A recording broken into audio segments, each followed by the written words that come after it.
Magandang araw ng Kagitingan. So ngayon holiday tayo kaya ito ipinaayos ko yung ating si Dodong, yung Avanza natin kasi yung kanyang aircon ay may butas yung evaporator. So ito nagpunta tayo sa isang private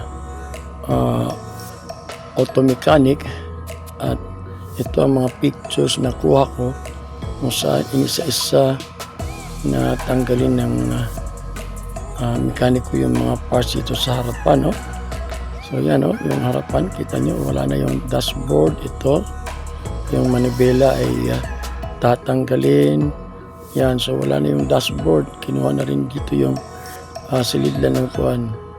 Ito pinicturean ko aking sarili dyan sa auto. Yun, makikita nyo si By Jesus ang pangalan ng ating technician. Yan yung lalagyan ng evaporator. At ito na ang kalansay sa harapan. Yan, kuha talaga. At may assistant si By Jesus.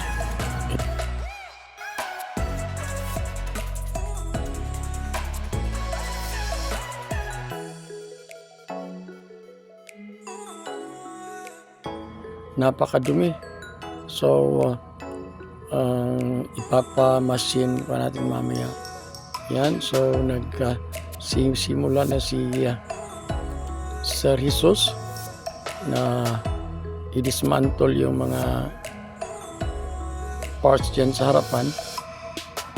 So napakaaga natin, 7:30 nandito na tayo kasi nga gusto natin makuha ito sa hapon kasi gagamitin ng asawa ko, no? Makukuha siya sa... So ito yung bago pa lang magsimula. Yan. So iniisa-isa pagkuha ni Sir Jesus yung mga parts dito. Yan. Yung mga parts sa loob. Kasi di-dismantle niya talaga yung lahat. Kukunin yung dashboard. Ito. Iniisa-isa na. Mamaya makikita nyo kalansay na yan. Makukuha lang yan sa harapan. Kasi nga yung evaporator pala nandun sa loob. So kaya hindi talaga makukuha lang ng ating ihilahin. Dapat everything dito ay ipapalabas. Kasi nandun talaga sa loob pala yung kuan, yung evaporator. Yan, so hinahinay, kinukuha yung mga parts dito. At yun nga, mga mekaniko, dapat ko lang tayo may trust tayo sa kanila kasi ang dami ng mga kuan dyan, mga spare parts. Tapos mamaya iuwi pa nila yan mamaya. Ito may kukunin ko si ibababa itong kuan manibela, ibababa yan. Ito, so medyo natagilid, i-rotate natin.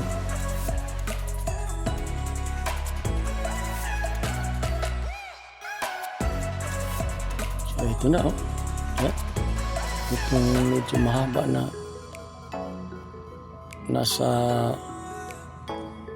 ibabaw o harapan natin ng dashboard yan, no? Makukuha yan. So yan, makukuha yan, ilalabas yan kasi nandun nga sa bandang gitna yung kukunin na evaporator. Kaya dapat ilabas lahat. Yan, kalansay na. Okay, so nandun yung evaporator. Yung nasa gitna, nandun yung evaporator na ayon kay Sir Jesus, dapat every 3 years lilinisin. So ito na naman. Yan, lapit na matapos para makuha lahat. So, kung mekaniko ka na hindi mo alam yung mga piyesa dito, Hindi ka makakatanggal nito. Yan. So yung manibela. Tapos itong may round bar na yan.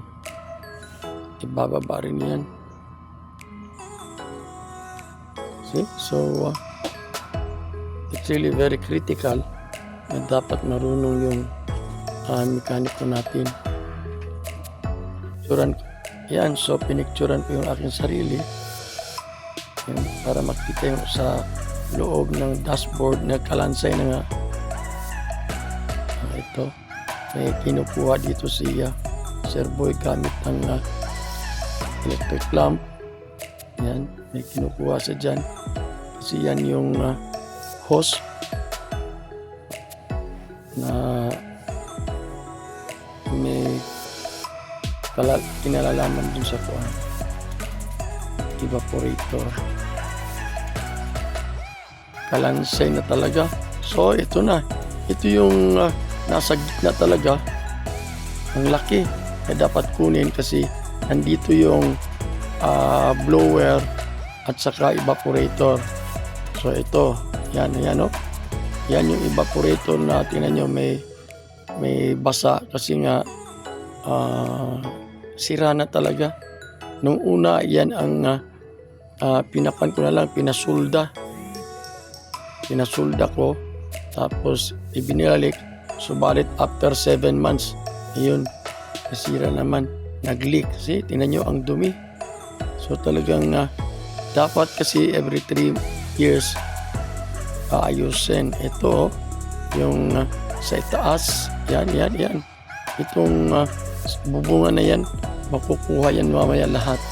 So at least may assistant si Sir Jesus na actually 2. So ito, itinanong ko kay Sir Jesus kung ito ba yung gagamitin sa evaporator ko. Hindi pala, ibili siya ng kuan bago. Ayan na oh. Kinukuha na yung mga rubber sa gilid. Yan. So iba pag may equipment oh, hindi masyadong mahirap kasi yan. Ito yung pangatlong assistant ni Sir. Yan, nakababa na oh. May hose dyan kasi yung sa loob dyan natanggal na rin. Tinanggal na yung evaporator yan sa loob. Ito na yung evaporator dyan. So hanggang dito lang video natin at matatapos na ito mamayang hapon at kukunin natin.